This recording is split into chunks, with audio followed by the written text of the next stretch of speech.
Hola, ¿qué tal? Bienvenidos una vez más a Trascendi.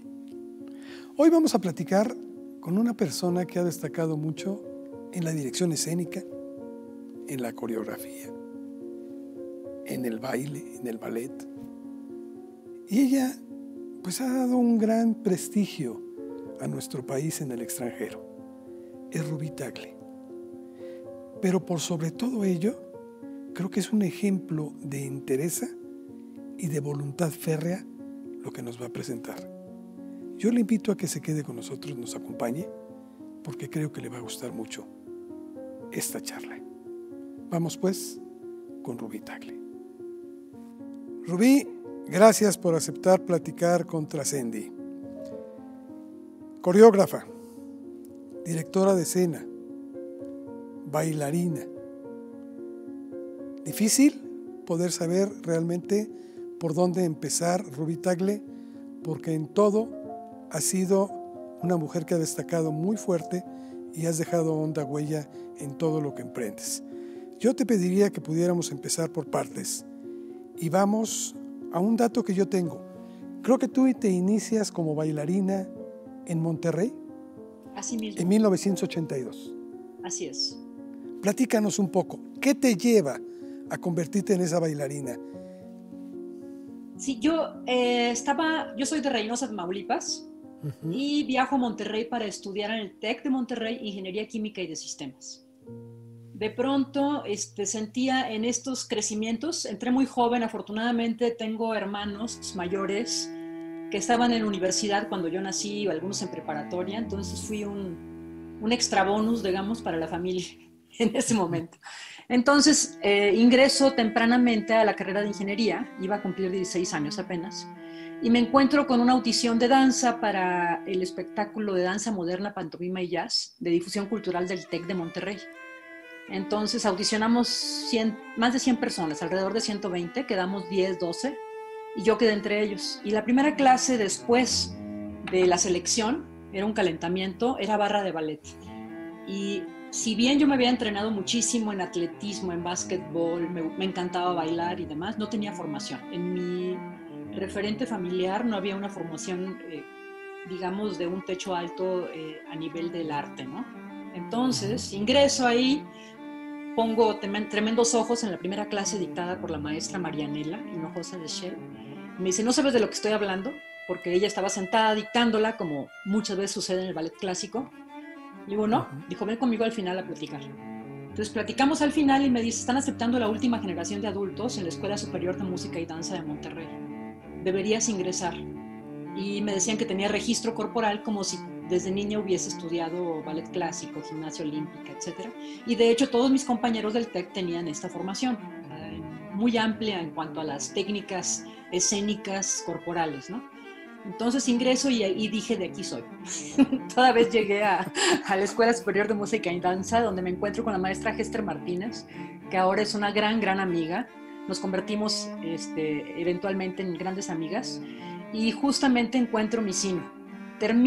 Llego hasta pasantía de Ingeniería Química, por decirlo de alguna forma, porque en el TEC de Monterrey no hay titulaciones como tal, no hay examen profesional. Me faltaron algunas materias, pero de pronto sentía que ya no tenía cabida más que en la danza. Y realmente me abrió el horizonte, absolutamente, mi mirada se amplió a partir de que encuentro la danza. Oye, Rubí, pero bien lo dices, y creo que es una de las máximas que conocemos todos. Para quien se pretende dedicar a esta arte, a la plástica, en lo que es el ballet, tiene que empezar de muy pequeño. Y son niños, verdaderamente auténticas niñas, las que empiezan a ejercer esto. Tú lo empezaste a pesar de ser una jovencita, pues ya a una edad muy tardía para destacar en esto. ¿Cómo pudiste hacerlo? Porque has sido una persona que ha destacado muchísimo en ello. Porque soy obsesiva. Básicamente, tuve un gran amigo que desgraciadamente murió y formó una compañía muy importante en Monterrey, Víctor García, de El Salvador, y compartíamos la pasión por la danza y la obsesión. Sentíamos que el tiempo se nos había ido, entonces buscábamos el menor espacio para tratar de compensar esa falta de formación. Entonces, de pronto él se inventaba una técnica china de estiramiento. Entonces estábamos en la Alameda de Monterrey a las 12 de la noche corriendo y haciendo estiramientos en un árbol o observando, nos brincábamos la cerca, la verdad, no era legal. Pero era solo para observar a los animales del lago, de las jaulas, demás que tenían en esa Alameda en ese entonces, para ver su comportamiento físico y reproducirlo. Pero sí teníamos obsesión con el entrenamiento, hicimos una compensación. Él y yo fuimos muy cómplices en ello. Luego cada quien siguió su camino, pero hice un sobreentrenamiento y búsqueda. Siempre he sido muy curiosa. Cuando se me preguntan de las cualidades que me podría jactar es la curiosidad. Desde niña me ha expuesto a experiencias insuperables, son más las buenas, pero también las que implican indagar en territorios de la penumbra, ¿no? También. Entonces, la curiosidad y la tenacidad y la obsesión para el entrenamiento y compensarlo. Tuve una maestra también que de ascendencia japonesa que fue a visitarnos de la Ciudad de México, de aquí, a Monterrey, y nos dijo, a ver, ¿cuántos años tiene usted? No, pues que yo 16, no, pues que yo 20, Dijo, vienen los de 12 años que ya les comieron el mandado. O sea, puro, y a mí se me quedó grabadísimo, me marcó. Entonces, cualquier oportunidad que tenía, hacía entrenamiento extra. De estiramiento, me metía a las clases de niñas de ballet clásico. Yo estudié la carrera de licenciatura en danza contemporánea en la superior, y sentía que me faltaba toda la formación clásica, entonces iba con las niñas que estaban en formación a tomar clase, me lo permitían, pedía permiso a la directora y era de las pocas que hacían esto. Y de hecho, en algún momento llegué a formar parte de la Compañía Nacional de Danza del Ecuador. Se llama Conjunto Nacional de Danza, se llamaba en ese entonces. Vengo de Monterrey con una compañía, el Ballet Impulso de Monterrey, a bailar a la Ciudad de México y tenía un solo. Y había un maestro que luego me ve bailar ahí y va a Monterrey a dar un taller. Y me dice, ¿no te interesa irte a la Compañía Nacional del Ecuador? Estoy cazando talentos, necesito 2 bailarinas para fortalecer el área del ballet de la Compañía Nacional del Ecuador, en Quito. Entonces dije, déjame pensarlo, ¿qué me dan? Etcétera. Lo pensé unos días y dije, me voy. Entonces era tal cual. Y llegué justo y también veo lo mismo, era una compañía clásica, no era contemporánea. Entonces me voy a tomar clase inmediatamente. ¿Dónde están? ¿A qué hora toman clase las niñas de tercer año de ballet? Entonces me fui a tomar clase con ella. Entonces, básicamente es la formación. Lo que quiero decir con esto es que uno es su deseo más profundo, dice un texto de la Ópera de Pekín. Y sí, es verdad, siempre y cuando uno trabaja en consecuencia. Entonces, pienso que la realidad que nos rodea es creación de uno mismo. A veces nos gusta muchísimo, a veces nos disgusta muchísimo también. Sin embargo, si nos vemos como creadores desde ahí, en el cotidiano, creo que no hay límite. Entonces sí, acabé bailando clásico, acabé siendo solista de la Compañía Nacional del Ecuador en su momento, donde la solista principal era una egresada de la Ópera de París, del Ballet de la Ópera de París, justamente, en ese momento, y yo fui la segunda, y de hecho ella aparte, yo me quedo a cargo de los roles protagonistas, pero fue por pura tenacidad. Sí, seguir la pasión, por eso pienso que uno puede ser capaz de lo que quiera, lo único que cambia es el tiempo para ello. Estuviste en Ecuador. ¿Qué pasó contigo después? Regreso del Ecuador, estuve casi un año aproximadamente ahí. La compañía tenía 2 áreas. Tenía la compañía clásico, donde bailaban eventualmente coreografías contemporáneas, y tenía la versión folclórica, y se iban de gira por todo el mundo. Entonces me invitaron y yo tuve una reflexión muy profunda al respecto. Amén de que di clases en diversas compañías independientes de la ciudad de Quito, profesionales todas ellas, también dije, si me voy allá no es lo que yo quiero hacer. Entonces me regreso, vamos con la compañía de Monterrey a París, a un concurso de coreografía, fui la subdirectora de la compañía, en algún momento devine en directora de la misma, cuando quien la fundó junto con nosotros se regresó a Estados Unidos, una también amiga muy querida, Sonny Savoy, que tiene su compañía ahorita en Monterrey, y seguí indagando, seguí viajando, y la escena me interesa en todas las áreas, me interesa muchísimo experimentar por esta curiosidad, me acerco al teatro, me acerco a la pantomima, me acerco a diversas posibilidades, y dentro de ello aparece también la ópera, eventualmente. Creo que la vida ha sido muy, muy buena contigo, pero también porque tú has propiciado el sacar partido en cada una de las situaciones que se te han presentado.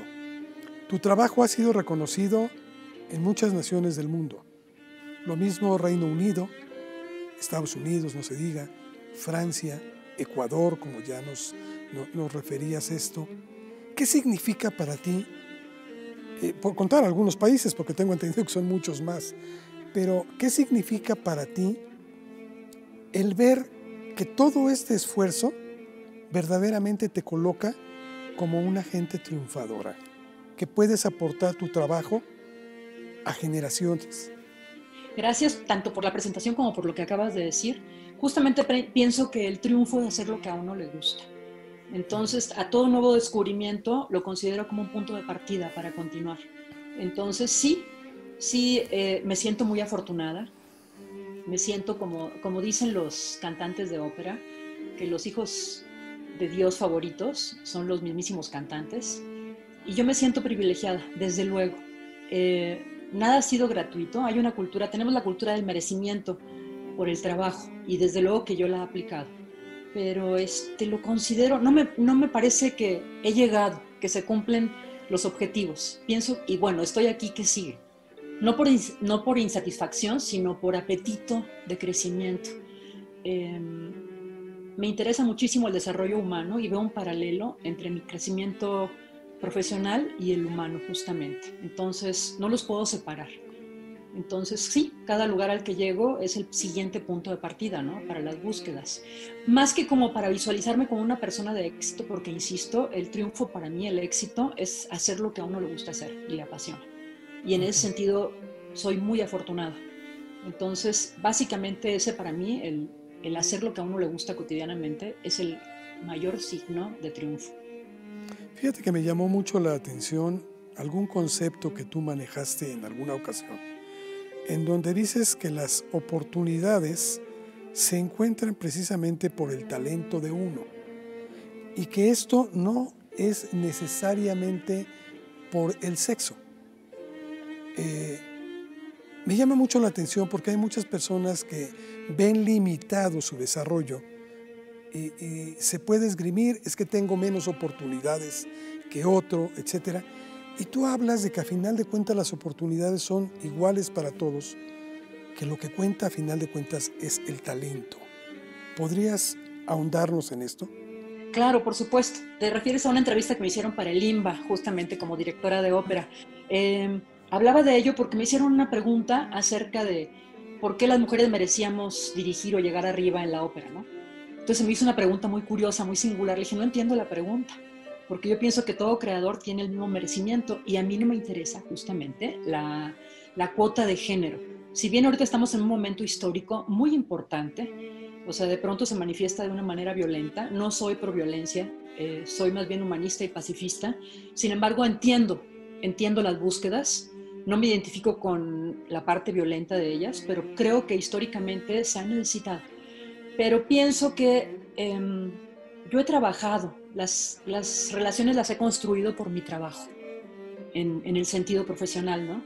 Entonces, mis papás, como mencionaba, mi familia misma no tiene un techo cultural, ni las relaciones familiares, amistosas, etcétera, que tengan poder dentro de la cultura nacional, por ejemplo, ¿no? En el panorama.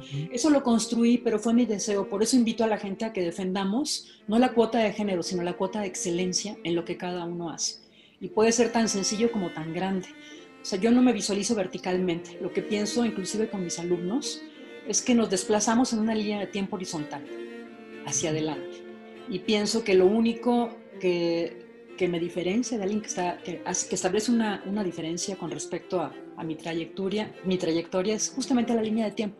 Están atrás los alumnos, pero van a pasar por donde yo estoy. Es la experiencia nada más. Entonces lo aplico con ellos. Me quedo siempre con un grupo. Esta vez, por las condiciones de la pandemia, tendré oportunidad y tiempo de dar muchas más clases y lo voy a hacer. Pero me interesa siempre conservar un grupo al menos en mi cotidiano de alumnos en formación, justamente porque creo que ellos me enseñan mucho más que mis colegas y mucho más que mis maestros, con todo el respeto debido, porque veo acuerpado, encarnado las inquietudes en un cuerpo y las demandas que tienen de curiosidad. Por eso pienso que el teatro y la ópera siguen siendo, uno es la música en movimiento, el canto en movimiento y el otro es la palabra en movimiento. Si no, solo sería literatura y si no, solo sería un concierto, ¿no? En todo caso. Entonces, la suma de todos ellos me apasiona. O sea, de pronto algunas personas piensan que no es posible, que te tienes que especializar en uno. De hecho, cuando entré a la carrera de danza, fui a hablar con el maestro, el director de música, y yo quería ser guitarrista. Yo quería aprender a tocar, porque toco la mandolina, estoy aprendiendo el laúd y demás. Estudié música también. La estudiantina, algún director queridísimo y muy grande, como el maestro Ludwig, decía esa cursilería de la estudiantina. Le dije, pues por eso, y agarraba yo la partitura mientras estábamos dirigiendo escena los dos en los encuentros operísticos. Le dije, pero por eso puedo dirigir esto. Entonces, con la partitura en la mano, ¿no? Le hacía la broma, nos divertíamos mucho, pero pienso que las pequeñas inquietudes que tuve me han acercado al crecimiento. Y me interesa ver el paralelo de mi carrera con eso y verlo horizontalmente. No pienso que haya relaciones verticales, de verdad. Se ofrenda hacia adelante y se construye y ayuda hacia atrás. No veo arriba y abajo, me parece. Lo consideraría como desde la divinidad, pero eso es otro territorio y también las artes lo tienen, ¿no? Claro. Oye, Rubí, en México hemos tenido grandes exponentes en la danza, en el teatro, ni se diga. Y por supuesto que hablar de la ópera, en donde se combinan precisamente la danza con la música, con el canto, etcétera, de una forma magistral. Sin embargo, estas son artes que no han podido permear hacia un público mayoritario. Siempre se concentra en pequeños grupos de personas que tienen el acceso a estos géneros. ¿Qué es lo que le está faltando? ¿Qué es lo que ha faltado? Tenemos exponentes. ¿Qué pasa? Lo que yo pienso, justamente, bueno, tengo puntos de vista particulares para cada área, pero lo que creo en general es que es difusión, porque de pronto se parece algo inalcanzable. Yo tengo personas muy queridas, muy sencillas, con poca formación educativa, que tienen una gran sensibilidad para apreciar la ópera, la danza y el teatro, que los veo conmovidos por una obra hasta las lágrimas, pero no sabían que podían acceder a ello. Y de pronto yo les regalo un boleto porque descubro que les interesa o que les puede atraer y se llevan a toda la familia. ¿Podemos ir todos? Sí, vengan todos. Y creo que la condición humana en las artes, y que de eso trata la ópera y de eso trata la música, aunque sean lenguajes abstractos, y de eso trata la danza, de la condición humana, que es la misma. Los vicios y virtudes son los mismos en toda la historia de la civilización. Las maneras en que se manifiesta es distinto, pero pienso que les hace falta saber qué sucede desde ahí. Y eso es difusión, es el tender el lazo. De pronto en danza, en alguna ocasión lo dije en una entrevista, ¿por qué si estamos en una sociedad tremendamente visual, o sea, lo digital, la cultura de lo digital, está a la orden del día, y más ahora con la pandemia que nos encierra y nos vuelve la mirada hacia a esto, justo a la computadora, a tu red, a tus plataformas para ver películas y series y demás? ¿Por qué estábamos tan alejados? ¿Por qué la gente no llenaba las salas de danza? Yo he estado en funciones donde son más los que están en el escenario, o sea, de pronto estamos 4 en la sala y están bailando 12 espléndidamente, a menos que vengan del extranjero. ¿Pero qué creo que es eso? La difusión, el puente. Y de pronto también creo que en danza la gente tiene, ¿no? al espectador no le gusta no entender, sentirse ajeno al evento escénico, al fenómeno creativo. Pienso que hay que tender los puentes y que si uno busca ser escuchado y visto y leído y etcétera según el área, justamente es porque quiere comunicar. Entonces, cuando nos acordemos de la labor esencial del artista como comunicador, se simplifican, no se vuelven inmediatos los lenguajes, pero sí se clarifican, más bien, más que simplificar, se clarifican. Entonces creo que también hay un porcentaje de responsabilidad en el caso de los lenguajes contemporáneos abstractos, de construir un lenguaje mucho más claro que establezca un puente de comunicación con el espectador. Y esto es en todas las áreas. La gente de pronto ve la dimensión de la ópera ajenísima. Yo invito a alguien que se encarga de la seguridad por aquí cerca, ¿no? Con su familia. Y de pronto, ¿puedo ir con mis hijos? Sí. ¿Puedo ir con mi mujer? Sí, por supuesto. Mi hermana, sí, vénganse todos. Y llegan conmovidísimos y no tienen ni palabras y llegan con los ojos húmedos. ¿Por qué? Porque se trata de la condición humana y porque el vehículo es la belleza también. Cuando hay una espléndida ópera y excelentes cantantes, bueno, es inevitable conmoverse, ¿no? Entonces, creo que es establecer puentes y es difusión. Okay. Hace unos días estaba viendo una entrevista que te hicieron y me llamó algo poderosamente la atención. que muchos de los comentarios los hacían tus alumnos. Y esto me lleva a pensar que como maestra también has conseguido algo que es muy difícil de lograr. Es transmitirles esta pasión, esta forma en la que hablas, en la que expones, en la que planteas lo que para ti es una necesidad vital, el expresarte. Creo que lo has logrado muy bien comunicar a tus alumnos. ¿Cómo es Rubí Tagle en estas clases que da a estos jóvenes? Sobre todo que ahora comentas que es tan difícil por lo de el COVID, que todos estamos encerrados y que tienes que tratar de modificar un poco a lo mejor esta forma de hacerles llegar estos conocimientos. Pues para mí la pandemia abrió una ventana, ¿no? Una ventana inmensa y una responsabilidad mayor, la conciencia de una responsabilidad mayor, que es justamente todo creador. Tenemos una responsabilidad de abrir ventanas alternativas de la realidad cotidiana, sobre todo cuando está en el encierro. Las grandes tragedias nacionales, internacionales, mundiales, como un terremoto, como el estallido de un volcán, nos daban la oportunidad de ser mejores personas y mostrarlo.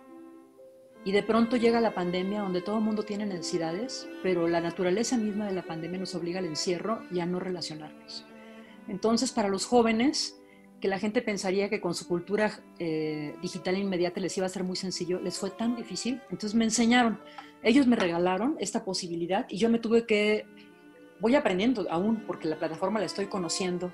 En todo este año, pues, porque ya es prácticamente un año, yo he tenido que echar mano y modificar mi manera de enseñar, porque la escena depende mucho del contacto. De hecho, se dice que la actuación es un tú, no un yo. Una de las premisas básicas de la actuación, ¿no?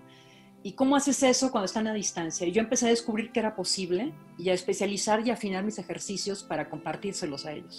Entonces, ¿ahora qué es? Escucharlos y verlos. Y la maravilla es que yo veo este mosaico, que parece dos planos, con mala señal para muchos de nosotros, donde hay delay, donde se pixelea la imagen.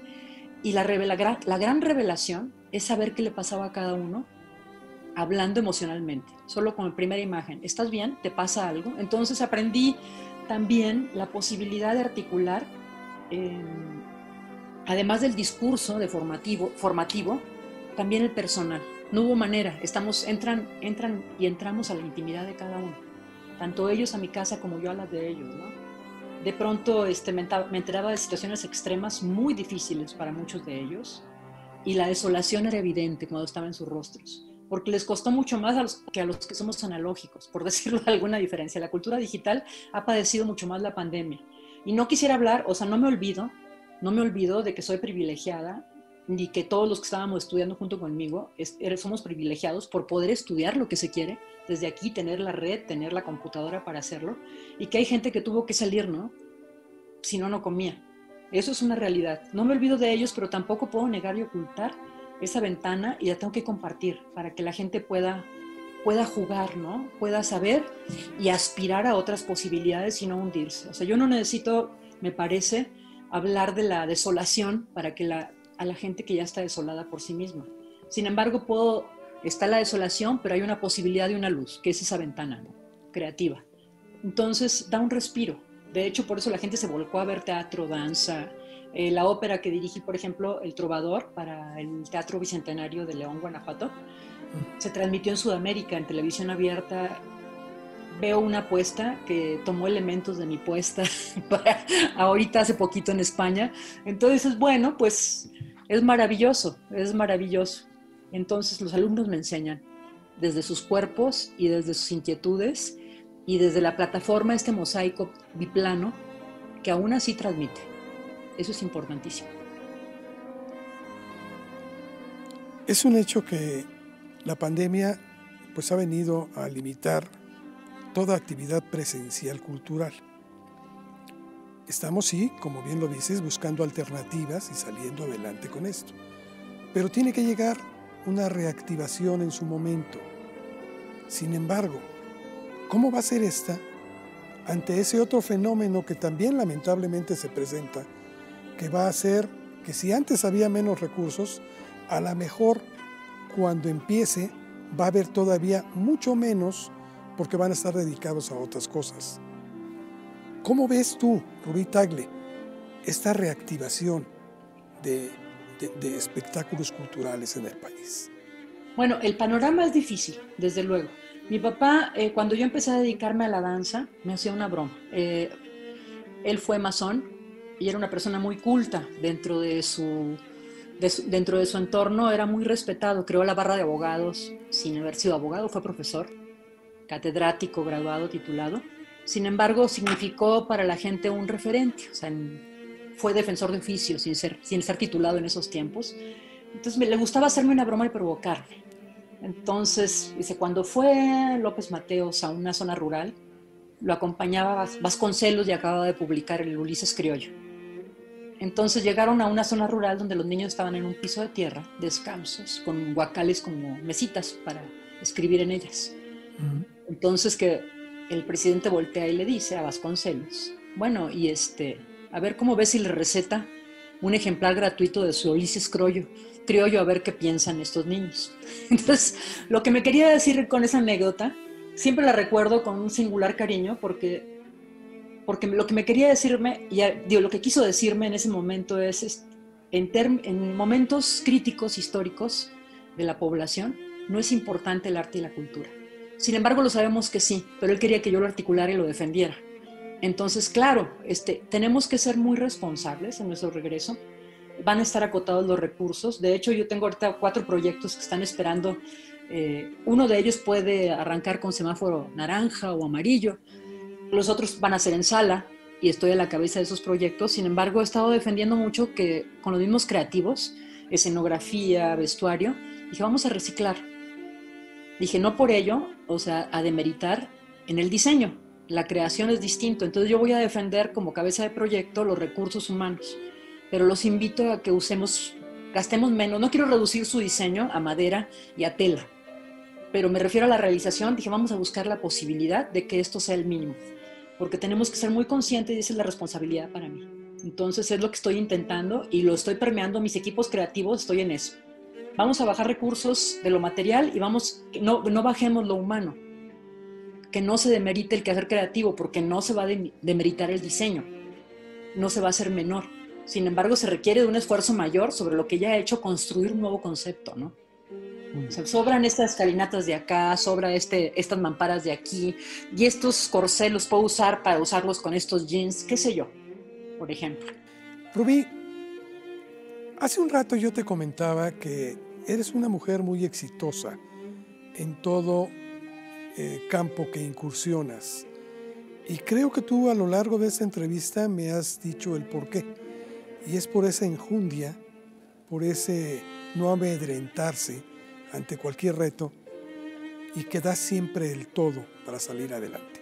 Yo creo que todo eso te ha convertido en una institución en el rubro que tú manejas. Por eso es que quiero hacerte esta pregunta. Para ti, ¿qué significa trascender? Me interesa mucho conocer tu opinión. Construir un escenario que sirva para quien esté cerca de él y que sea un escenario creativo. No me refiero a la labor escénica, me refiero en general un escenario útil entendido, que trastoque el sentir de cada uno que esté cerca de esta obra. ¿Tú cómo ves a las nuevas generaciones? ¿Ves ese compromiso? Estoy hablando de tus alumnos, por supuesto. ¿Ves ese compromiso que tú has asumido toda tu vida? ¿Que también están dispuestos a tomar esa bandera y seguir por el mismo camino? Creo que hay singularidades como en todo. Y justamente en esas singularidades recae una gran responsabilidad de abrir estas ventanas, de encender las luces. Digamos que el mundo es una habitación, una gran habitación, y hay que encender luces en cada área en la que uno se encuentre. Entonces las singularidades son lo que lo permiten, pero me gusta pensar y les trato de cultivar la osadía, es el atrevimiento para hacer, inclusive lo que no estén listos, pero la maravilla es que se pueden capacitar. Yo lo hice. O sea, yo no tenía un referente cultural muy amplio y he ido estudiando, me he ido capacitando. Y creo y me atrevo a hacer otras cosas porque me pongo a estudiar profundamente donde me toque las áreas nuevas, donde esté algo que yo no sé, que eso me encanta, aprender cosas nuevas me encanta. Entonces, eso es lo que les trato de inocular a los alumnos. Y en ese sentido hay singularidades, pero pienso que como formador uno tendría que compartirles esta posibilidad. Alguien decía hay que contagiarles la pasión. Dije, bueno, yo lo mínimo que les puedo exigir no es formación a los alumnos de nuevo ingreso, es pasión por lo que quieren hacer. Es lo mínimo. Después de ahí les puedo ayudar a articular y darles herramientas para dirigir esta pasión, ¿no? La individual. Pero si bien todos tenemos acceso, yo les digo muchísimo eso, todo cuerpo puede hacer lo mismo que otro. Lo que cambia es el acento virtuoso y el tiempo que necesitan para llegar a ese lugar, ¿no? Entonces yo, por ejemplo, mi entrenamiento te puedo decir, lo he dicho algunas veces y a algunos les da mucha risa y piensan que es una ocurrencia, pero es verdad. O sea, que estaba Nadia Comaneci cambiando la historia de los olímpicos con sus dieces, donde era 1.0 porque ni siquiera el tabulador lo tenía, lo mostraba, y yo entrenaba con ella. No puedo decir que me salían las cosas que a ella le salían, pero mi inspiración era ella y yo la imitaba. Era una niña, me ponía a solas en una habitación en la televisión y trataba de hacer todo lo que ella hacía. Digamos que ese fue mi primer inicio formal académico. Pero sí, era una inspiración, esa es la verdad. Entonces, pues sí, también me interesa hablar de la impecabilidad entendida como el amor a la vida. Tengo una madre que este año, en 6 meses, cumple 100 años. Wow. Tuvo COVID en julio, cumplió 99 en agosto, sobrevivió al COVID con muy pocos síntomas, vive en Estados Unidos ella. Y luego se cae y se fractura un lado de la cadera. Regresa a los 20 días a casa y a las pocas horas de que regresó se cae y se fractura el otro lado. Y me enseña, o sea, yo estaba desolada, o sea, lloraba por ella, por su dolor. Pensábamos todos que a lo mejor no sobrevivía por su edad. 2 cirugías mayores en menos de un mes y ahorita está caminando con andadera, con un apetito por la vida. Y dije, claro, o sea, me regala eso. Y creo que una responsabilidad humana, por un lado es la salud para con el resto de la humanidad, individualmente estar sanos para que resonar en la vibración de salud, y por otro lado el no movernos de la impecabilidad, que es el amor a la vida, estemos donde estemos. Y entonces hay una circunstancia de encierro, hay una circunstancia de carencia, pero yo invitaría y trato a eso a los alumnos y a mis amigos de que no se identifiquen con la carencia, porque si no la carencia se manifiesta, el universo está listo para escucharnos. Entonces me parece muy importante resonar en una frecuencia más alta del pensamiento. Si bien el pensamiento se convierte, se materializa, también hay otras, las emociones también se materializan. El universo, el cuerpo humano es mayormente agua, que es emoción, pero la acción yo ahora puedo aspirar a llevarla a otro lugar y desde ahí puedo inspirar, y eso me interesa. Creo que ese es el gran éxito, crecer como ser humano, amén de le tocar a la gente. Dije en una entrevista hace poquito justamente que el Evangelio según Jesucristo de Saramago hablaba justamente de que cuando se desaparece Jesús y regresa a los 36 años, que no saben qué pasó con él en esos años. Entonces dice Saramago en su narrativa, era para que le pasaran cosas mundanas, para que no se considerara un ser de excepción. ¿Y qué quería decir esto para mí? A mí me abrió un universo, esa frase me abrió un universo. Decía, claro, para entender al resto del ser humano, no desde una verticalidad, sino tener experiencias humanas. Y está la sombra, y está lo trivial, y está lo pobre de espíritu, justamente para buscar el enriquecimiento interior y el crecimiento humano. En ese sentido a mí me interesa. Después de esto que nos has compartido de la anécdota de tu madre, ahora entiendo por qué Rubí Tagle es Rubí Tagle. Sí. Te lo agradecemos mucho de veras, porque es una enseñanza que creo que sin duda deja honda huella. Rubí, ¿qué podemos esperar de Rubí Tagle en el futuro?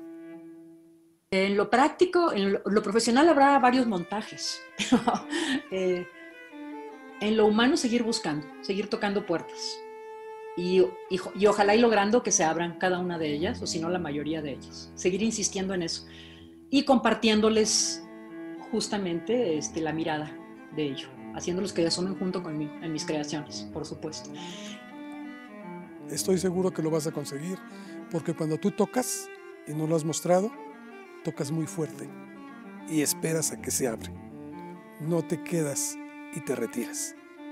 Gracias, Rubí, de veras te agradecemos mucho todos quienes trabajamos en Trascendi por este tiempo que estuviste con nosotros y que estoy seguro que va a ser de mucho interés para todo aquel que nos escuche. De veras, mucho éxito. Adelante, eres un buen ejemplo. Muchas gracias. Te lo agradezco. Gracias por la invitación. Gracias, Gina, también por la invitación. Qué amables. ¿Qué le pareció? Un gran ejemplo de vida, creo. Un ejercicio importante que deberíamos de seguir. Sin duda, y algo de lo que más poderosamente la atención me llamó, es este ejemplo de entereza que Rubí nos muestra ante cualquier situación que tengamos enfrente. Debemos seguir insistiendo. Debemos tocar puertas y debemos abrirlas, muchas de ellas, para que no nos quedemos fuera. Creo que es un ejemplo y creo que de usted y de mí depende lo que querramos hacer con nuestras vidas. Con ejemplos como este, todo se puede. Gracias. Nos escuchamos y nos vemos en la próxima emisión de Trascendi. Hasta entonces.